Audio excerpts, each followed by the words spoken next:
Dios les bendiga, mis hermanos. Exaltamos y glorificamos el nombre de Dios, porque en su bondad nos ha concedido este tiempo, esta oportunidad de escuchar su palabra. En el día de hoy quiero predicarles un tema bajo el título: Pon el Evangelio en el centro de tu corazón. Pon el Evangelio en el centro de tu corazón. Y he usado como base para esta exposición Marcos 1, versículo 15. Dice así la palabra de Dios. Después que Juan fue encarcelado, Jesús vino a Galilea predicando el evangelio del reino de Dios, diciendo: el tiempo se ha cumplido y el reino de Dios se ha acercado. Arrepentíos y creed en el evangelio. A lo largo de la historia, el evangelio ha sido interpretado de distintas maneras. Cada persona se ha creado o se ha formulado una versión del evangelio. Hoy existen tantas iglesias que predican acerca del evangelio y cada iglesia, cada creyente se ha formulado su propia versión del evangelio. Unos creen que el evangelio es una doctrina, otros creen que es una filosofía de vida o un estándar moral de vida. Pero el evangelio es la buena noticia de la venida del Hijo de Dios a la tierra. El evangelio es entonces Jesucristo.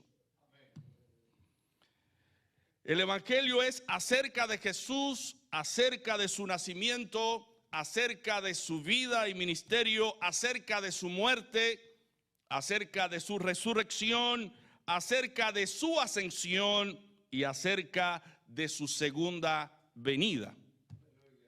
Ese es el evangelio. Pero quisiera repasar con ustedes cada parte de estas para ver el contenido en sí del evangelio y poder ser estimulados a poner el evangelio en el centro de nuestro corazón. El evangelio vivo, el evangelio real, el evangelio que es verdadero, no es falsificado, es verdadero, así tal y como se predicó. Note cómo comienza el anuncio de la llegada del evangelio, de la llegada de Cristo. En Lucas 2, los versículos del 9 al 14, dice: había pastores en la misma región que velaban y guardaban las vigilias de la noche sobre su rebaño. Y he aquí se le presentó un ángel del cielo y la gloria del Señor los rodeó de resplandor y tuvieron gran temor.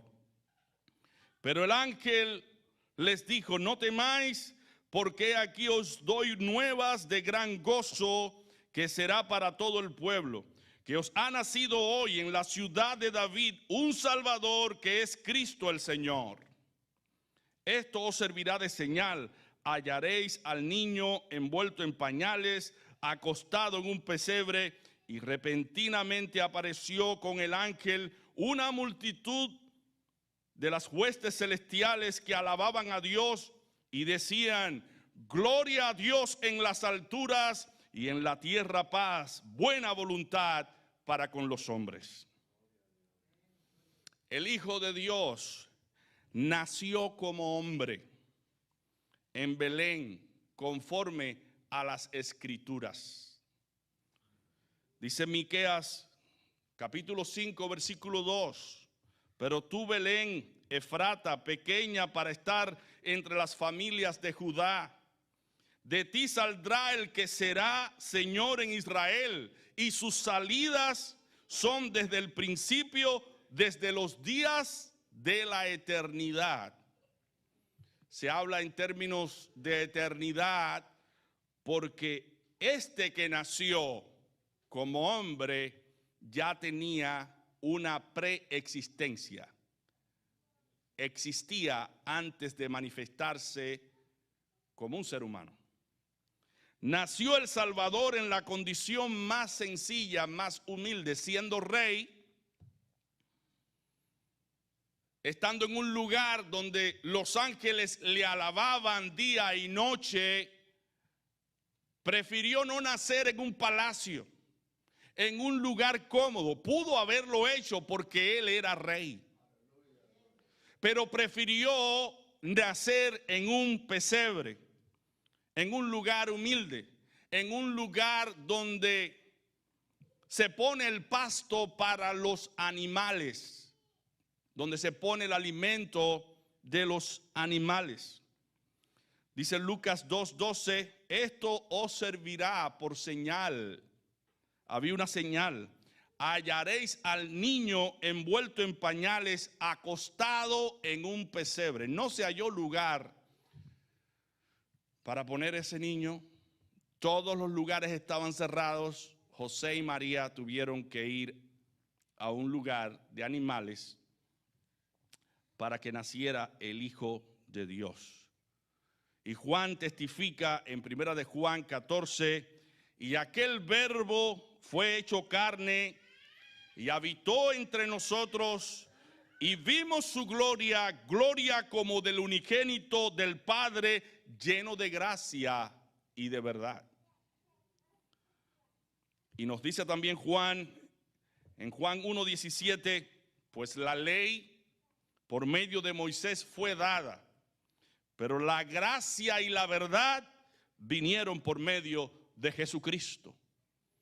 Gloria damos a Dios por Jesucristo, porque la gracia y la verdad vinieron a través de Él. En Cristo se ofrece gracia y perdón. El Padre lo entregó como ofrenda expiatoria para que todo aquel que en Él cree no se pierda, mas tenga vida eterna. Para morar con nosotros, el Hijo de Dios tuvo que adoptar nuestra propia naturaleza. Antes de Abraham ya Él era, ya Él existía. En otro modo de existencia, pero ya existía. Cristo mismo habló de su preexistencia cuando dijo, antes que Abraham fuese, yo soy. Era el Dios encarnado. Por eso Pablo no tuvo dilación alguna y reparo alguno para poner en perspectiva este gran acontecimiento. Cuando en Filipenses 2, versículos 6 al 8 dice, siendo en forma de Dios, no estimó el ser igual a Dios como cosa a que aferrarse, sino que se despojó a sí mismo, tomando forma de siervo, hecho semejante a los hombres, y estando en la condición de hombre, se humilló a sí mismo, haciéndose obediente hasta la cruz, hasta la muerte y muerte de cruz. Él se despojó, se vació de toda la gloria que él disfrutaba en el cielo para venir y estar con nosotros en forma humana para que nosotros pudiésemos entender a Dios. El infinito se hizo finito. El que estaba fuera del tiempo entró en el tiempo para que tú y yo pudiésemos entender que Dios existe. Y que Él es la imagen de ese Dios invisible. A través de Él podemos ver al Dios que ha creado el universo. Por eso Juan, cuando habla de Él, dice que todas las cosas por Él fueron hechas y nada de lo que ha sido hecho sin Él fue hecho. Hablando de Cristo. Porque cuando se dijo, hagamos al hombre a nuestra imagen, Cristo estaba allí. En ese momento, Cuando los cielos y la tierra fueron hechos, Cristo estaba allí. Él es el creador de todas las cosas. Todas las cosas fueron hechas por Él y por medio de Él y para Él, para la gloria de Él. Qué dicha tan grande que nosotros los cristianos de hoy hayamos podido entender este gran misterio y podamos hoy aferrarnos a Cristo con la convicción de que Él es real, de que Él existe y que Él vino precisamente a adoptar nuestra humanidad para revelarnos a Dios. Ese Dios encarnado tomó forma humana para como humano dar su vida en rescate por muchos en una cruz. Entiéndelo, mi hermano, mi amigo. Ese Dios encarnado tomó forma humana como humano para dar su vida en rescate por muchos. Y ese Dios estaba convencido de lo que Él vino a hacer en la tierra. Nota cómo Jesucristo sabía el propósito de su venida. Mateo 20:28. Mateo 20:28 dice: el Hijo del Hombre no vino para ser servido, sino para servir y para dar su vida en rescate por muchos. Él vino para dar su vida. Él murió conforme a las Escrituras, dice 1 Corintios 15:3, porque primeramente os he enseñado lo que asimismo recibí, dice Pablo, que Cristo murió por nuestros pecados conforme a las Escrituras. Él fue dado como propiciación por nuestros pecados. Propiciación es el sacrificio que se ofrecía en la ley antigua para aplacar la ira divina y obtener el favor de Dios. Dice Pablo en Romanos 3:28, a quien Dios puso como propiciación por medio de la fe en su sangre para manifestar su justicia a causa de haber pasado por alto en su paciencia los pecados pasados. Dios manifestó su justicia castigando el pecado del mundo en el cuerpo de su Hijo para otorgar únicamente por medio de la fe en Jesucristo el perdón y la gracia y la salvación. El perdón y la gracia se adquiere por medio de la fe en Jesucristo, pero el Evangelio nos habla de una obra de gracia primero, del arrepentimiento. De manera que cualquiera que en este tiempo quiere poseer la salvación, alcanzar la salvación, puede hacerlo arrepintiéndose y poniendo su fe en Cristo Jesús. Cualquier pecador, por muy sucio que sea, por mucha maldad que haya generado o practicado, por muy manchado que esté por el pecado, puede alcanzar el perdón por medio del arrepentimiento y la fe en Jesucristo. Y esto es lo glorioso del Evangelio, porque dice 1 Juan 2:2, y Él es la propiciación por nuestros pecados. Y no solamente por los nuestros, sino también por los de todo el mundo. Trae a tu mente al pecador más impenitente, más aborrecido, más repugnante. Trae a tu mente al asesino más cruel. Trae a tu mente a todos aquellos que han cometido diversas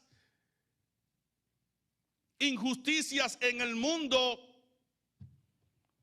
y ponte a pensar que Cristo vino para dar su vida por ellos, por todos, para perdonar a todos, para que todos alcanzásemos perdón y vida. Dice 1 Juan 4:10, en esto consiste el amor. No en que nosotros hayamos amado a Dios, porque eso no es así. El ser humano es egoísta, es egocéntrico. El ser humano se ama a sí mismo, no ama a Dios, ama el pecado. Pero dice la Escritura, en esto consiste el amor, no en que nosotros hayamos amado a Dios, sino en que Él nos amó a nosotros y envió a su Hijo en propiciación por nuestros pecados. Cristo sabía que tenía que dar su vida por el mundo para redimirnos de la condenación de la ley, porque la ley condena a todo hombre pecador. La ley fue hecha para condenar el pecado. Dios, como un Dios justo, tenía que castigar el pecado. De lo contrario, dejaba de ser justo. Él tenía que castigar el pecado. Y por eso usó como medio de expiación del pecado a Jesucristo su Hijo, para expiar los pecados del mundo a través de su sangre, a través de su muerte. Por eso Jesucristo les dice a sus discípulos en Lucas 9:22, es necesario que el Hijo del Hombre padezca muchas cosas y sea desechado por los ancianos, por los principales sacerdotes, por los escribas, y que sea muerto y resucite al tercer día. Él sabía que Él era el Cordero del mundo. Cuando vinieron a prender a Jesús y llevárselo para condenarlo y crucificarlo, uno de sus siervos, de los seguidores de Cristo, sacó la espada e hirió a uno de los siervos del sumo sacerdote y le quitó la oreja. En ese momento Jesús le dijo a ese que había sacado la espada, vuelve la espada a su lugar. Y eso se encuentra en Mateo 26 del 53 al 58. Dice la Escritura, vuelve tu espada a su lugar, porque todos los que tomen espada a espada perecerán. ¿Acaso piensas que no puedo ahora orar a mi Padre y que Él no me daría más de 12 legiones de ángeles? Pero ¿cómo entonces se cumplirían las Escrituras de que es necesario que así se haga? Cristo no se dejó defender porque Él entregó su vida. Él se ofreció, el Padre lo entregó, pero Él voluntariamente se entregó. En lugar de pedir a su Padre ángeles para que le protegieran, Él se entregó, y se entregó por ti y por mí. Fue llevado a la cruz. Él sabía que esa era su misión. Dice Isaías en el capítulo 53 del 4 al 6. Ciertamente llevó Él nuestras enfermedades y sufrió nuestros dolores, y nosotros le tuvimos por azotado, por herido de Dios y abatido.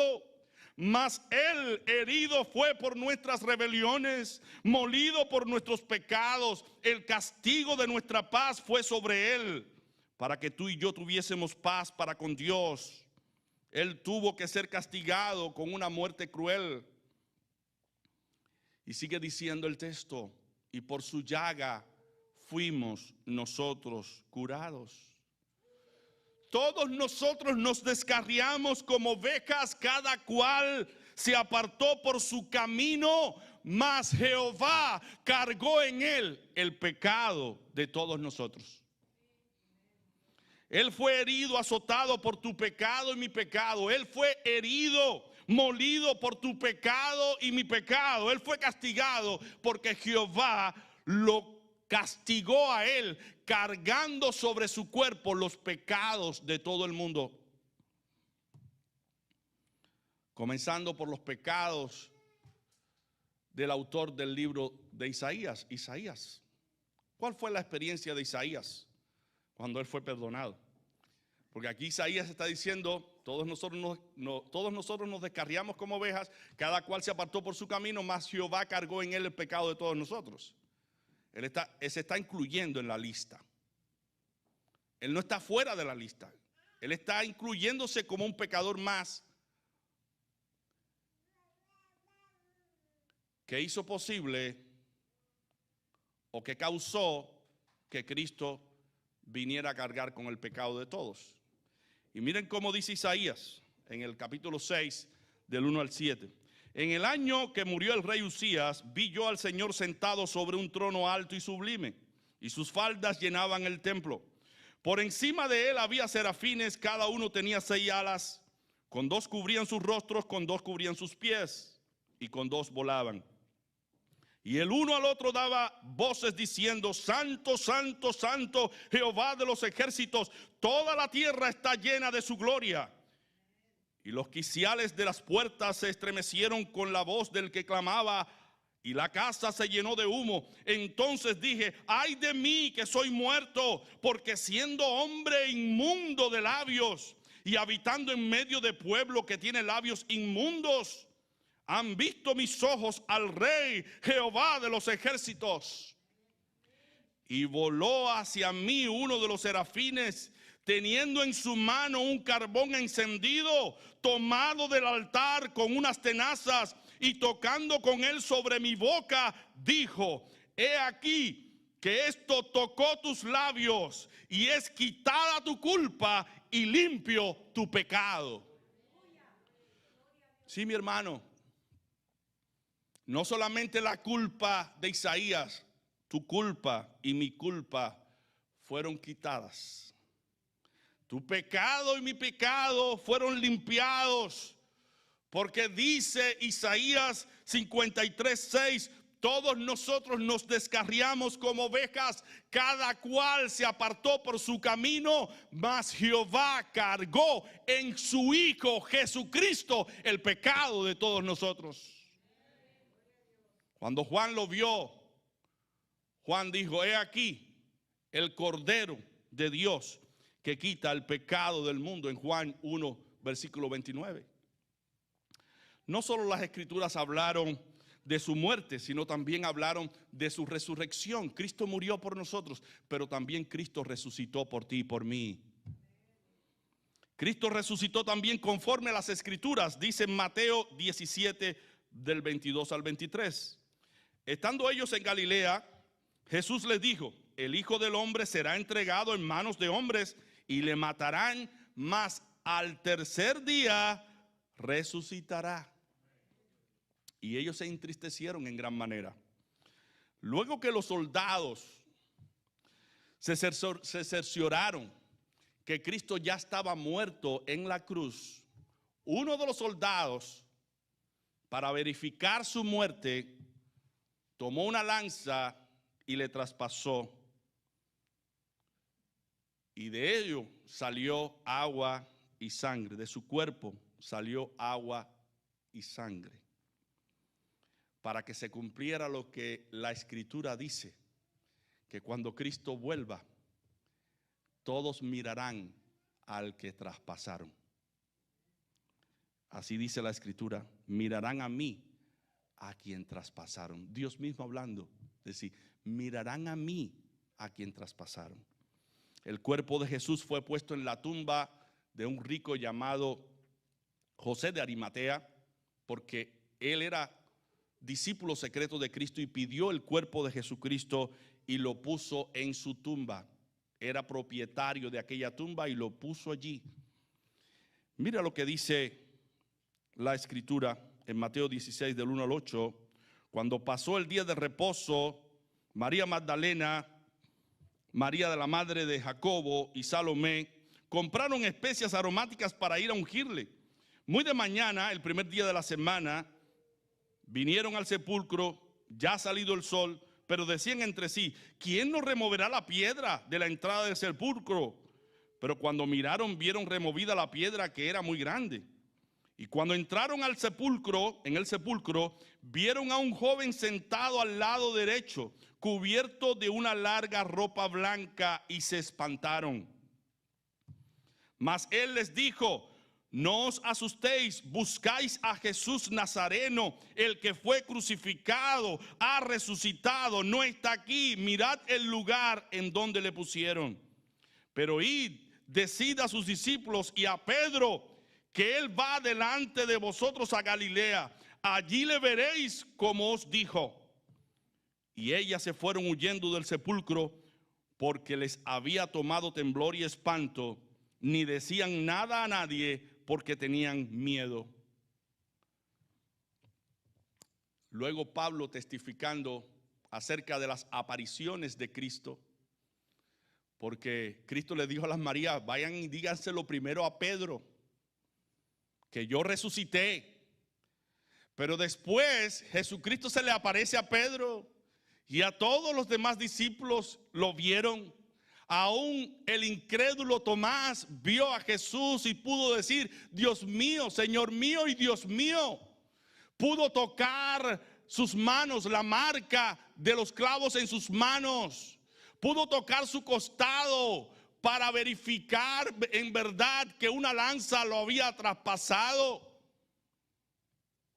Ellos tuvieron testimonio de la resurrección de Cristo, y Pablo en 1 Corintios 15 del 3 al 8 dice: porque primeramente os he enseñado lo que asimismo recibí, que Cristo murió por nuestros pecados conforme a las Escrituras, y que fue sepultado y que resucitó al tercer día conforme a las Escrituras, y que apareció a Cefas, a Pedro, y después a los 12.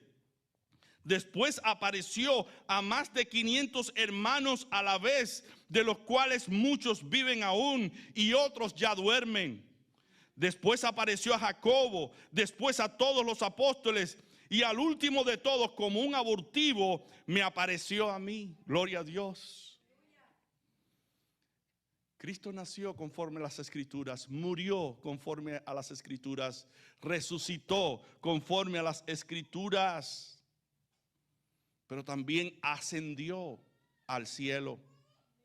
Ascendió al cielo, fue recibido en gloria.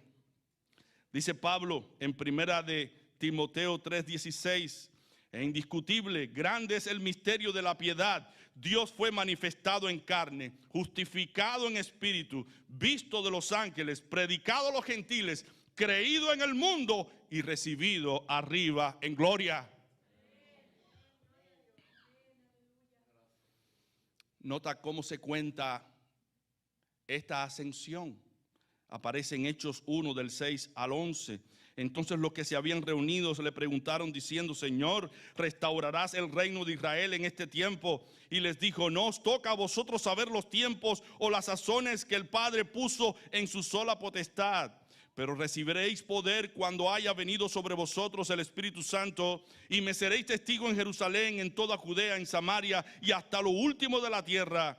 Y habiendo dicho estas cosas, viéndolo ellos, fue alzado y le recibió una nube que le ocultó de sus ojos. Y estando ellos con los ojos puestos en el cielo, entre tanto que él se iba, he aquí se pusieron junto a ellos dos varones con vestiduras blancas, los cuales también les dijeron: varones galileos, ¿por qué estáis mirando al cielo? Este mismo Jesús que ha sido tomado de vosotros al cielo, así vendrá como le habéis visto ir al cielo. Los que le vieron ascender fueron hombres que proclamaron el evangelio e hicieron posible con su vida, con su muerte y su testimonio, que este evangelio llegara hasta el día de hoy a nosotros. Estos hombres que fueron perseguidos, que fueron azotados, que fueron destruidos físicamente porque les instaban a blasfemar, y si no blasfemaban el nombre de Dios le quitaban la vida. Estos hombres prefirieron morir antes de negar a Jesucristo.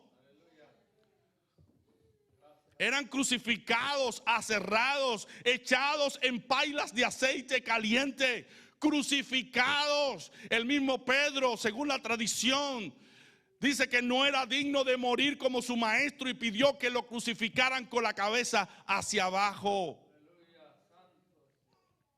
Los que le vieron ascender no negaron la existencia de Jesucristo y el poder de Jesucristo, sino que dieron su vida por Jesucristo.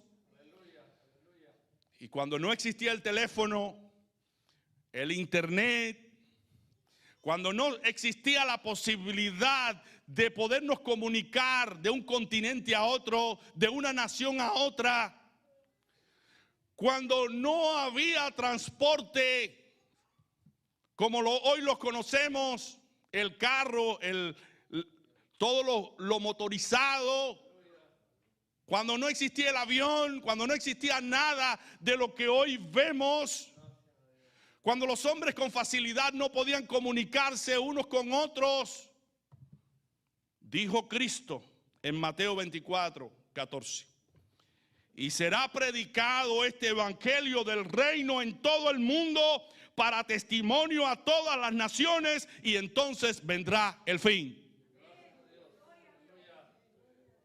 Que no te quede duda de que todo eso ya estaba escrito, que iba a existir este medio, el internet, que iba a existir el YouTube, donde se iba a estar predicando este evangelio, y que este evangelio llegaría a todas las naciones. Hoy, predicando aquí, de muchas naciones están escuchando esta programación y esta predicación.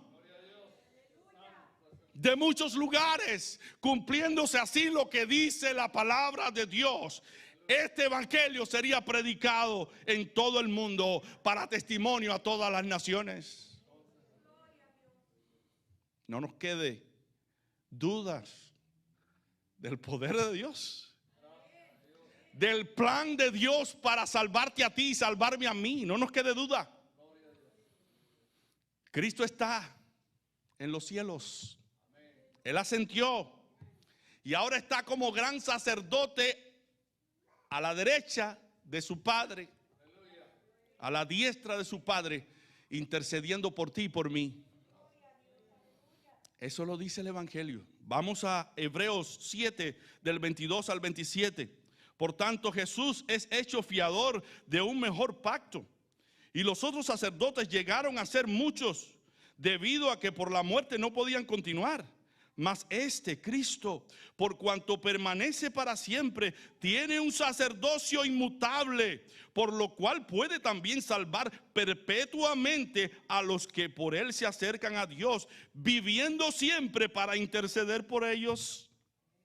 Porque tal sumo sacerdote nos convenía, santo, inocente, sin mancha, apartado de los pecadores y hecho más sublime que los cielos, que no tiene necesidad cada día, como aquellos sumos sacerdotes, de ofrecer primero sacrificios por sus propios pecados y luego por los del pueblo. Porque esto lo hizo una vez para siempre, ofreciéndose a sí mismo. Él se entregó a sí mismo por nosotros. Él mismo se ofreció por nosotros para salvarnos.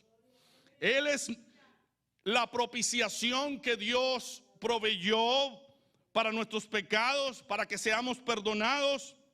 Y Él vive ahora como sumo sacerdote permanentemente a la diestra de su Padre, intercediendo por todos aquellos que tienen luchas y pruebas cuando se acercan a Dios. Él está rogando por tu debilidad y por tu flaqueza.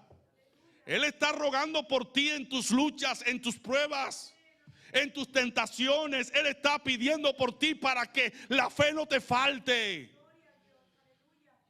Por eso dice Pablo en Romanos 8, del 33 al 34, ¿quién acusará a los escogidos de Dios? Dios es el que justifica. ¿Quién es el que condenará? Cristo es el que murió, más aún el que también resucitó, el que además está a la diestra de Dios y el que también intercede por nosotros. Cuando el diablo venga a decirte que tú no vales nada, que has pecado, que has caído, que no tienes esperanza, mira a Cristo en la cruz dando tu vida por ti. Míralo ahí. Y apropiate de lo que el evangelio dice, que si te arrepientes y te vuelves a Jesucristo y pones tu fe en Él, tú serás salvo. Pero ese sumo sacerdote, Jesucristo, que ruega por nosotros, nos sigue llamando al arrepentimiento y a la fe. Mi hermano, si Él murió por los pecados, ¿tú crees que Él va a desear que tú vivas en el pecado? Si Él dio su vida para salvarte a ti, perdonarte a ti a pesar de tus pecados. ¿Tú crees que Él va a ser ministro de pecado? ¿Tú crees que Él te va a salvar practicando el pecado que tú quieras sin arrepentimiento? Ese sumo sacerdote te está diciendo a ti: ven a mí en arrepentimiento y fe, y se cumplirá a ti los dones del Evangelio. El Evangelio nos dice que debemos arrepentirnos. Eso significa que debemos abandonar el pecado como un estilo de vida y volvernos a Dios, poniendo nuestra fe y confianza en Jesucristo para ser justificados y perdonados en su sangre. Dice Romanos 5:1: justificados pues por la fe tenemos paz para con Dios por medio de nuestro Señor Jesucristo. Él te justifica por medio de la fe, pero Dios te llama al arrepentimiento. ¿A quién Dios justifica? Dice la Escritura: a aquellos que se arrepienten y ponen su fe en Jesucristo. A esos Dios justifica. Nota lo que Cristo nos anuncia en el Evangelio en Marcos 1:15, que fue la escritura base para esta exposición. Después que Juan fue encarcelado, Jesús vino a Galilea predicando el Evangelio del reino de Dios, diciendo: el tiempo se ha cumplido y el reino de Dios se ha acercado. Arrepentíos y creed en el Evangelio. El no creer, el no arrepentirse no es una opción, es un requerimiento del Evangelio para obtener la salvación que Cristo ofrece. Si crees que no debes o no debes proponerte o hacerte el compromiso de apartarte del pecado para agradar a Dios y poner tu fe en Jesús, estás engañado. Si crees pero no manifiestas los frutos dignos de arrepentimiento, la fe que tienes no es la fe que salva. La fe que salva tiene frutos. Y esos frutos se demuestran a través de la conversión y la entrega a Dios. Y mi hermano, no solamente Jesucristo predicó el Evangelio, los discípulos predicaron el Evangelio. En este caso, Pablo predicó acerca del arrepentimiento. En Hechos 17, versículo 30 dice: pero Dios, habiendo pasado por alto los tiempos de esta ignorancia, ahora manda a todos los hombres en todo lugar que se arrepientan. Por cuanto todos pecaron y todos, sin exclusión de nadie, están destituidos de la gloria de Dios, si no se arrepienten y vienen a los pies de Jesucristo. El arrepentimiento y la fe nos libra de la condenación eterna. Por tal motivo se os anuncia el Evangelio para que los hombres sean salvos de la ira de Dios, porque cuando Dios venga en la persona de Jesucristo, viene a condenar a los hombres que no aceptaron el Evangelio. Y el Evangelio es una alternativa de Dios para que todo hombre se arrepienta de haberse alejado de los propósitos de Dios y del deseo de Dios, y que obtengan la salvación todos por medio de Jesucristo. Porque no envió Dios a su Hijo al mundo para condenar al mundo, sino para que el mundo fuese salvo por él. El que en él cree no es condenado, pero el que no cree ya ha sido condenado porque no ha creído en el unigénito Hijo de Dios, en el nombre del unigénito Hijo de Dios. En el mundo solamente hay dos clases de hombres: los que creen en Jesús y los que no creen en él. Estos dos grupos existen en el mundo. ¿A qué grupo vamos a pertenecer? Porque dice el Señor: el que no es conmigo, contra mí es. El que conmigo no recoge, desparrama. ¿A qué grupo pertenecemos nosotros? Mi hermano, nuestra eternidad se decide en base a Jesús, en base a la posición que adoptamos ante la venida de Jesús, ante la persona de Jesús, porque Él es el Evangelio. Él es el medio que Dios ha provisto para salvarnos. Cristo vendrá por segunda vez al final de los tiempos a consumar su reino que ya ha comenzado en nuestros corazones. Y ese día será un día de juicio para las naciones. Unos se irán para la gloria y otros se irán para el infierno, donde todo será lloro y crujir de dientes. En Mateo 16, 27 dice: porque el Hijo del Hombre vendrá en la gloria de su Padre con sus ángeles, y entonces pagará a cada uno conforme a sus obras. Mi hermano, Cristo ha venido como Salvador, pero vendrá como juez a pagar a cada uno conforme a sus obras. ¿A quiénes viene a salvar? A los que en Él esperan.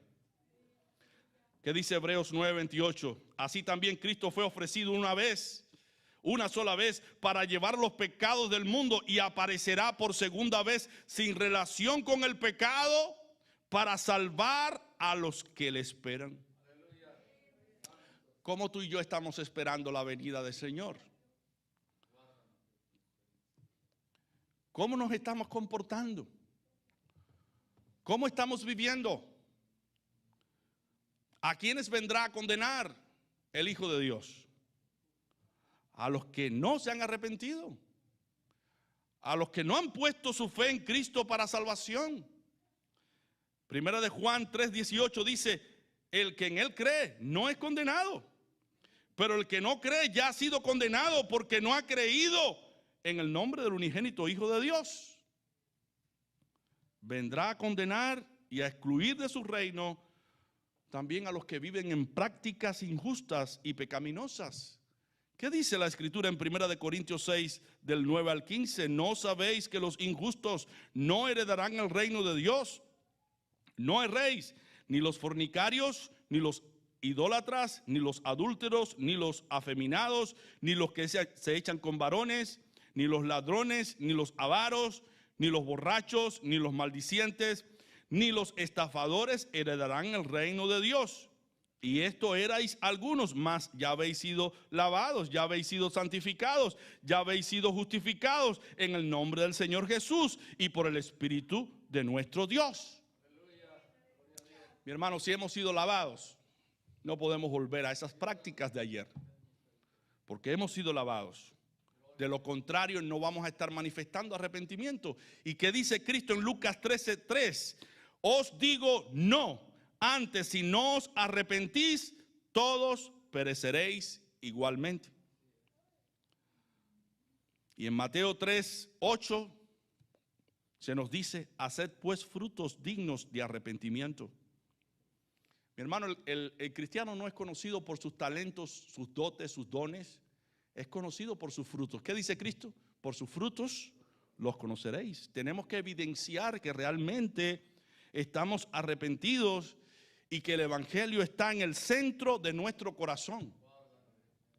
Si el corazón está permeado por el Evangelio, está controlado por el Evangelio, se hará evidente nuestro arrepentimiento. El arrepentimiento es cambio de voluntad, cambio de mente, cambio de conducta. Ese es el arrepentimiento. El Evangelio es la buena noticia que Dios da a todo pecador para que sea salvo. Es la buena noticia, y esta noticia parte de la premisa de que Jesucristo nació, vivió, murió, resucitó, ascendió al cielo y vendrá por segunda vez por aquellos que se hayan arrepentido y puesto su fe en Él. Eso es lo que dice el Evangelio. La puerta de salvación está abierta, mi amigo, para ti y para mí, para que seamos salvos. Debemos darnos prisa como Zaqueo. Cuando Jesucristo le dice a Zaqueo: Zaqueo, date prisa porque es necesario que hoy yo pose en tu casa. Cristo a ti te está diciendo lo mismo. Date prisa. Toma acción con tu vida, con tu salvación. Toma acción. Ven a Jesucristo en arrepentimiento y fe antes que se cierre esa posibilidad, porque un día se cerrará y ya no habrá oportunidad. Cristo vendrá otra vez sin relación con el pecado a dar a cada uno conforme a sus obras. ¿Y quién te librará? Solamente Jesucristo te puede librar. Ven a Jesucristo. ¿Qué respuesta le vas a dar a Jesucristo, al Evangelio? Él murió y resucitó por ti para que vivas una vida presente y venidera gloriosa. Porque dice la Escritura en 2 Corintios 5 del 14 al 15: porque el amor de Cristo nos constriñe, pensando esto, que si uno murió por todos, luego todos murieron y por todos murió.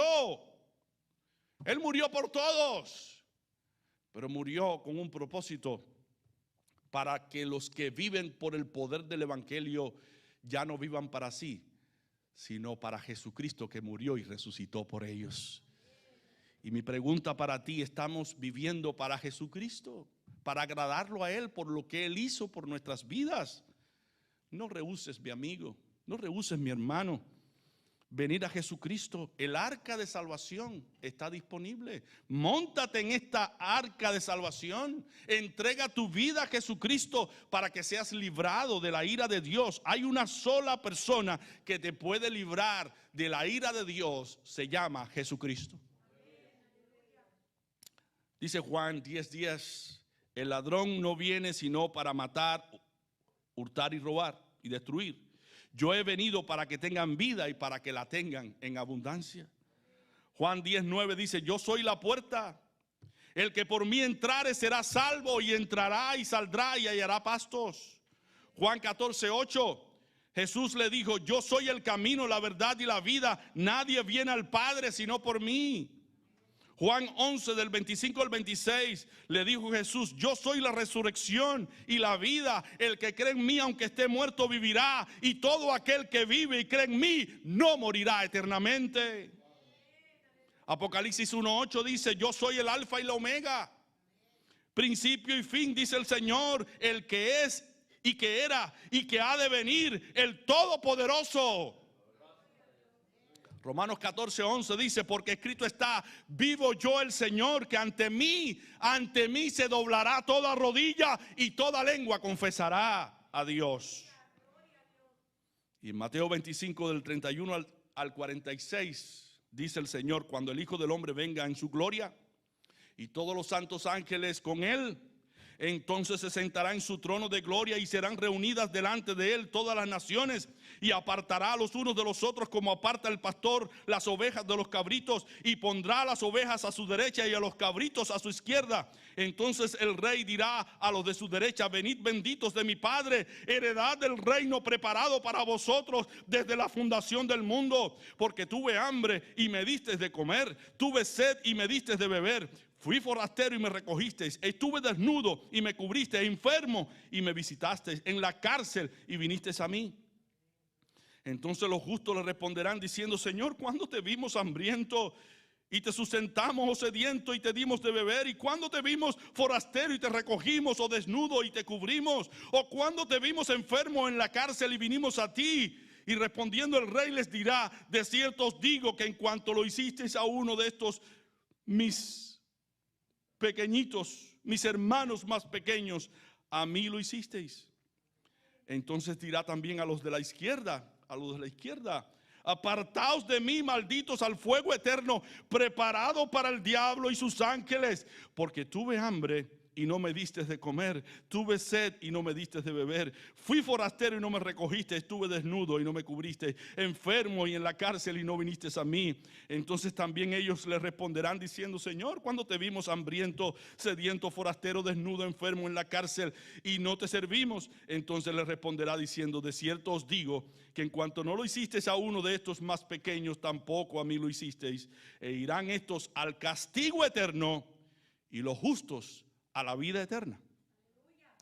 Mi hermano, eso es lo que dice el Evangelio. La conclusión de todo es aquí. Cuando Cristo venga, Él vendrá a llevarse a los que han obedecido a las demandas del Evangelio. Y vendrá a condenar en el castigo eterno, en el infierno, a los que no obedecieron el Evangelio. Por eso el Evangelio es la alternativa. Dice Marcos 16:16, el que creyere y fuere bautizado será salvo, mas el que no creyere será condenado. ¿Por qué las personas no quieren bautizarse? ¿Por qué no quieren? No quieren compromiso, no quieren arrepentirse, no quieren dejar sus vicios, sus pecados. ¿Por qué no se entregan a Jesucristo? Porque quieren vivir en sus pecados. Pero dice el Señor, el que creyere y fuere bautizado será salvo, mas el que no creyere será condenado. Mi hermano, ven a Cristo. Mi amigo, ven a Cristo. Si ya tú estás en el camino y te has desviado un poco y has empezado a practicar pecados y estilos de vidas que no se conforman al evangelio, el Espíritu Santo hoy te está llamando a ti, sí, a ti mi hermano, al arrepentimiento, para que te reconcilies nuevamente con el Señor y abandones el pecado, porque Cristo no es ministro de pecado.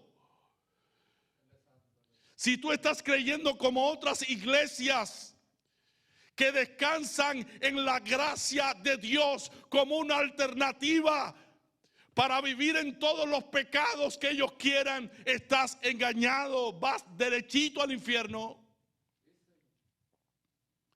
Porque el evangelio que yo predico es un evangelio que llama a todo hombre al arrepentimiento, a todo pecador a poner sus manos abajo, a abandonar sus miserias, a abandonar sus pecados para entregarse a Jesucristo y servirle. Ese es el evangelio. Pero hoy el evangelio en las iglesias no se predica sobre el arrepentimiento. Pero es mi deber como pastor predicarte a ti como alguien que te ama y quiere que tú seas salvo. Y también como alguien que quiere ser beneficiado con este mismo mensaje y no conformarse a la cultura del presente y andar en una vida alejada de Dios. Para mí también es este evangelio. Arrepentíos y creed en el evangelio. Y para ti, amigo, que quizás escuchando este mensaje piensas que para ti no hay solución, Cristo murió por todos los pecados y por todos los pecadores.